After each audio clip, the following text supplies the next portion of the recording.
सभी स्नेही जनों एवं सुधी साधकों को सादर वंदे। जय श्री कृष्ण।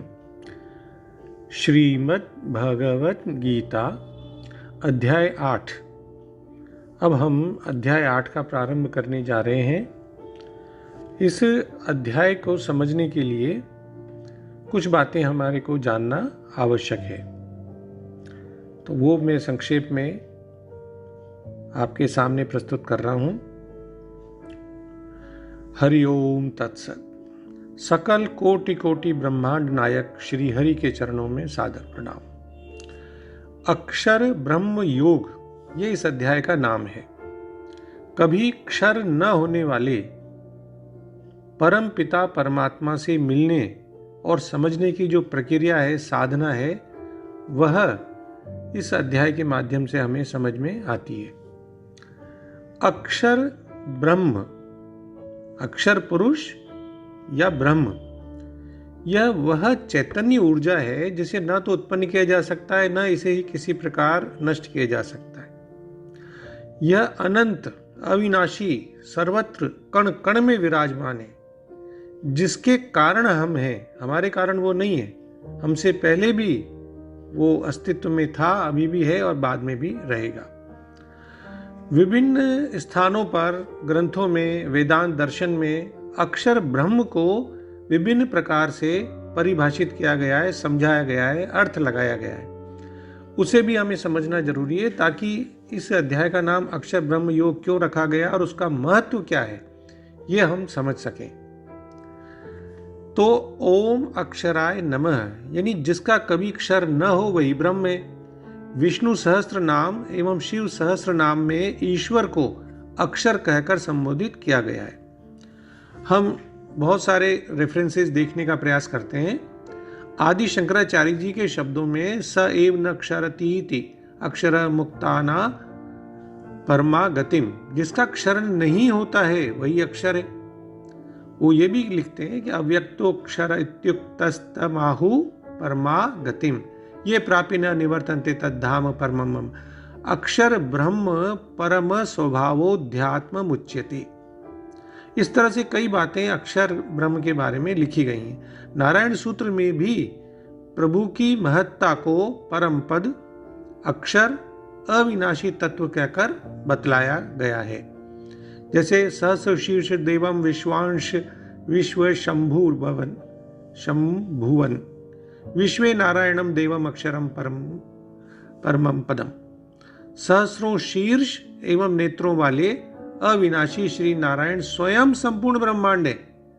वह आनंद एवं ज्ञान के स्रोत एवं सभी के परमात्मा परम पद हैं। फिर हम वायु पुराण देखें। वायु पुराण में ईश्वर की स्तुति करते हुए गाया है, परमेसी पर ब्रह्म अक्षरम परम पदम। विष्णु पुराण में पाराशर मुनि ने पृथ्वी द्वारा भगवान की स्तुति जो है उसमें भी आती है, पद क्रमा क्रांत भुवम, इस वाले श्लोक में, कि हे अक्षर, हे विश्व मूर्ति, अपने पांव के प्रहार से भूमंडल को व्याप्त करने वाले आपको हम विश्व का आदि कारण समझते हैं। आप संपूर्ण चराचर जगत के परमेश्वर और नाथ हैं, अतः प्रसन्न होइए। विष्णु पुराण में देवताओं ने ब्रह्माक्षर मज नित्यम यथा सौ, इस वाले श्लोक के माध्यम से कहा है कि अर्थात क्षरण न होने वाला एकमात्र वही ब्रह्म है जिसे अक्षर कहा गया है। हम मुंडको उपनिषद उसमें भी देखें कि ब्रह्मनिष्ठ महात्मा अपने शिष्य को ब्रह्म विद्या का तत्व उपदेश करे, जिससे वह उस अविनाशी परम तत्व का ज्ञान प्राप्त कर सके। ये नाक्षर पुरुष वेद सत्य प्रोवाच ताम तत्व तो ब्रह्म विद्यायाम। प्रश्नोपनिषद देखें तो जो उस अक्षर ब्रह्म को जान लेते हैं वे उन्हीं परमेश्वर में प्रविष्ट हो जाते हैं। तत् अक्षरम वेदयते यस्तु सौम्य स सर्वज्ञ सर्वमेवा विवेशिति।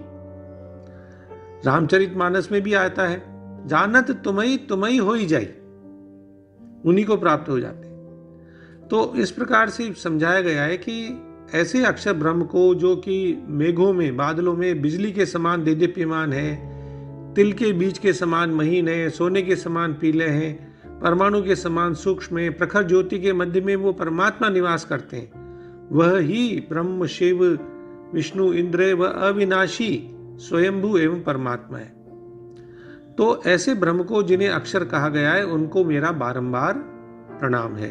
अक्षर परम ब्रह्म ज्योति रूप सनातनम, गुणातीत निराकार स्वेच्छामय मनंतजम।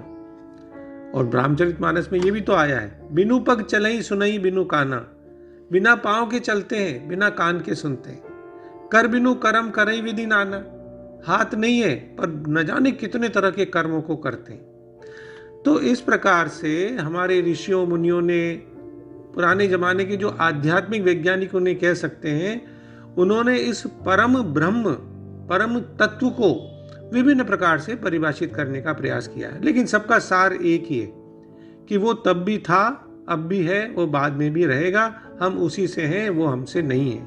हाँ, आधुनिक वैज्ञानिकों ने भी परम ऊर्जा के रूप में उसे सत्यापित करते हुए माना है कि ऊर्जा को, जैसे क्वांटम जो थ्योरी है एनर्जी की, कि एनर्जी को न तो उत्पन्न किया जा सकता है, न ही नष्ट किया जा सकता है। वह तो सर्वव्यापी है, उसे तो नापा नहीं जा सकता, उसका ना कोई रंग है, ना कोई रूप है, वो निराकार है। हाँ, उसको विभिन्न रूपों में परिवर्तित किया जा सकता है, जैसे electrical energy, mechanical energy, chemical energy, biological energy, solar energy आदि। तो इसी ऊर्जा से तो संपूर्ण ब्रह्मांड विद्यमान है। और ये परा ब्रह्म जैसे ब्रह्मा विष्णु महेश की भांति सीमित नहीं है। हमारे वेदांत में कहा गया है, गॉड जनरेटर, ऑपरेटर, डिस्ट्रॉय नहीं है। वैदिक धर्म इस कदम से भी आगे परम ब्रह्म ओंकार को प्रतिपादित करता है, जो ये विभिन्न रूप है केवल परम ब्रह्म की सत्ता को निर्बाध गति से चलाने में सहयोग करते हैं। स्वामी मुकुंदानंद जी ने भी इस अक्षर ब्रह्म योग 8वां अध्याय है जिसका नाम ये है, उसको अविनाशी भगवान का योग यही कहा है।